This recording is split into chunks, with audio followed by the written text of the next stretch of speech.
सादर जय सिया राम। मित्रों, बहुत बहुत नमस्कार, वंदन। और इस पावन महीना जो कि माघ का महीना है, इस मंथ के इस महीने की आपको सभी को अनंत शुभकामनाएं। आप सभी स्वस्थ रहें, मस्त रहें और जीवन में उन्नति करते रहें। जैसा कि हम लोग चर्चा कर रहे हैं माघ पूर्णिमा के बारे में। माघ महीना जो कि ये सबसे उत्तम महीना हो जाता है और सर्दी के जो भारत में ऋतुएं तीन हैं, सर्दी के मौसम का अंतिम महीना होता है। यहीं से फागुन की शुरुआत हो जाती है। तो ये पूर्णमासी जो है अपने आप में उत्तम मानी जाती है। और जैसे कि कई सारी पूर्णिमा हैं जिनमें उनका अच्छा महत्व होता है, उन्हीं में ये माघ की पूर्णिमा है जिनमें बहुत अच्छा महत्व होता है। धर्म कर्म करने का, पूजा पाठ करने का, दान पुण्य करने का बहुत अच्छा महत्व माना जाता है। तो ये पंचांग के अनुसार, ज्योतिष शास्त्र के अनुसार 31 तारीख की रात्रि और 1 तारीख की मॉर्निंग, यानी सुबह सुबह कहा जाए तो 5:52 से लग जाएगी। और 1 तारीख को पूरा दिन ये रहेगी, 1 फरवरी को। और 1 फरवरी की रात्रि में और 2 तारीख की मॉर्निंग सुबह सुबह 3:38 पर समाप्त हो जाएगी। यानी 2 तारीख का जो सूर्योदय है उसमें नहीं रहेगी। इसलिए इसका पूर्णमासी का जो सबसे उत्तम समय है वो 1 तारीख का ज़्यादा अच्छा रहेगा। 1 फरवरी को मनाना, यानी रविवार के दिन सबसे अच्छा है। इसमें माघ महीने का माघ मेला आप सब समझते हैं कि यहाँ प्रयागराज में सबसे उत्तम मेला मनाया जाता है। और विश्व से देवी देवता भी विराजमान होते हैं, वहाँ पर पहुँचते हैं उस वहाँ संगम तट का स्नान करने के लिए, भगवान बेड़ी माधव का दर्शन करने के लिए। जो बेड़ी माधव भगवान हैं वहाँ के मुख्य देवता माने जाते हैं, वटवृक्ष का दर्शन करने के लिए। और ये वही स्थान है जहाँ पर श्री रामचरितमानस जो है भारद्वाज जी के द्वारा सुनाया गया और याज्ञवल्क्य जी ने प्रश्न किया, उत्तर दिया उसका। इस तरह से प्रश्न उत्तर में पूरी रामायण राम कथा हुई वहाँ पर। ये वही स्थान है और ये सनातन परंपरा में सबसे उत्तम माना जाता है। दर्शकों, इस दिन भगवान श्री सत्यनारायण की पूजा हर पूर्णमासी को होती है, लेकिन माघ की पूर्णिमा में सबसे उत्तम माना जाता है, सबसे अच्छा माना जाता है। पूजा में भगवान सत्यनारायण जी का पूजन सायंकाल को करना चाहिए, निशामुखे यानी शाम के समय। दिन में व्रत रखा जाए, भगवान के निमित्त पूजन किया जाए और अपने 10 इंद्रियों पर नियंत्रण रखते हुए, नेत्र को क्या दिखाना है, कान को क्या सुनाना है, वाणी से क्या कहना है, ये सब बहुत ध्यान रखते हुए अपने इंद्रियों को नियंत्रण में रखते हुए दिन में व्रत रखें। सायंकाल भगवान का पूजन करें। पूजन करने के बाद में चंद्रमा को अर्घ दें और अर्घ देने के बाद में फिर जो है फलाहार यानी व्रत खोलना चाहिए। अन्न तो नहीं लेना होता है, अन्न तो अगले दिन लेना होता है। तो इस सब विषयों का बिल्कुल ध्यान रखें। अगर किसी को संतान की कामना है तो इस दिन भगवान सत्यनारायण का व्रत रखते हुए और अगले दिन उसका पारण करें। और व्रत करते समय, पूजन करते समय, पूजन करने के बाद में अपनी मनोकामनाओं को पति पत्नी मिलकर के व्रत रखते हुए मनोकामनाओं को भगवान श्री सत्यनारायण से कहें। और रात्रि जागरण करें, संभव हो सके तो रात्रि जागरण करें, ब्रह्मचर्य पूर्वक जीवन समय बिताएं और भगवान का नाम जप करें।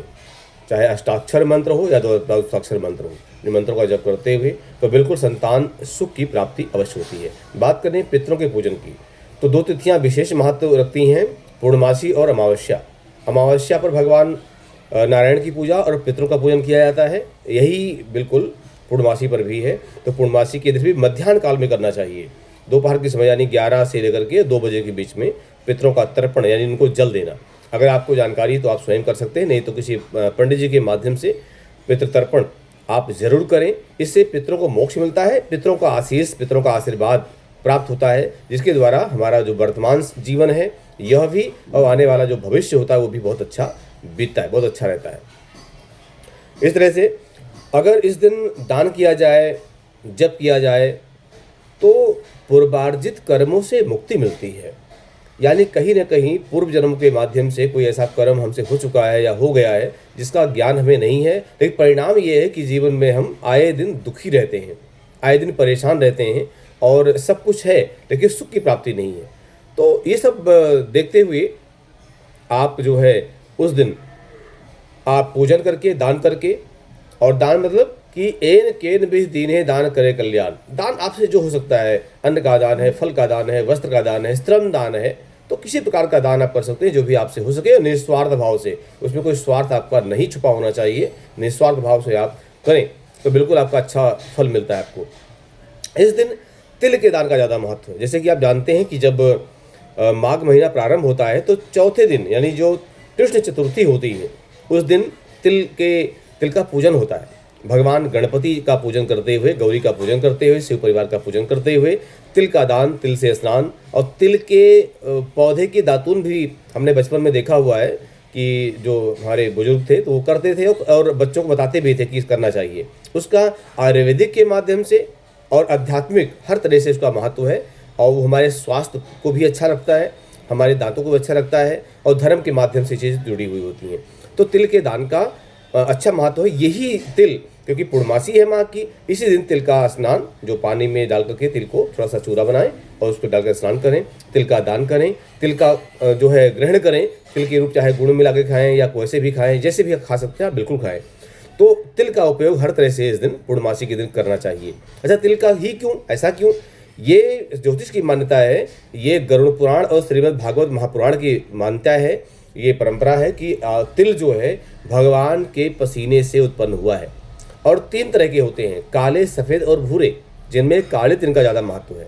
तो काले तिल का उपयोग करते हुए हर तरह से दान पुण्य आप करें, इसका बिल्कुल अच्छा प्रभाव मिलता है। ये माघ की पूर्णमासी है, इस दिन हर तरह से मनसा वाचा कर्मणा आप पावन पवित्र होकर के और ईश्वर की उपासना, दान पुण्य हर तरह से करते हैं, बिल्कुल आपको अच्छा फल मिलता है, अच्छा परिणाम मिलता है। आपका जीवन, वर्तमान समय, आने वाला भविष्य, आने वाली पीढ़ी यानी आने वाली जनरेशन एकदम पुष्ट होती है, संतुष्ट होती है, भक्ति भाव में रहती है, क्योंकि आपके कर्मों का फल आने वाली पीढ़ियों को भी मिलता है।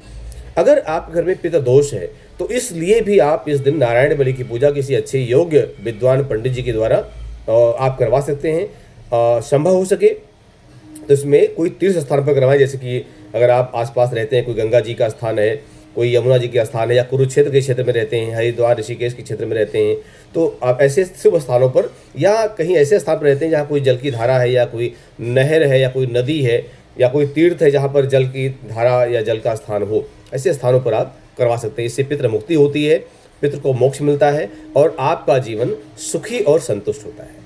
तो इसी विषय के साथ मैं अपनी वाणी को विराम देता हूँ। बहुत बहुत धन्यवाद। सादर जय सिया राम।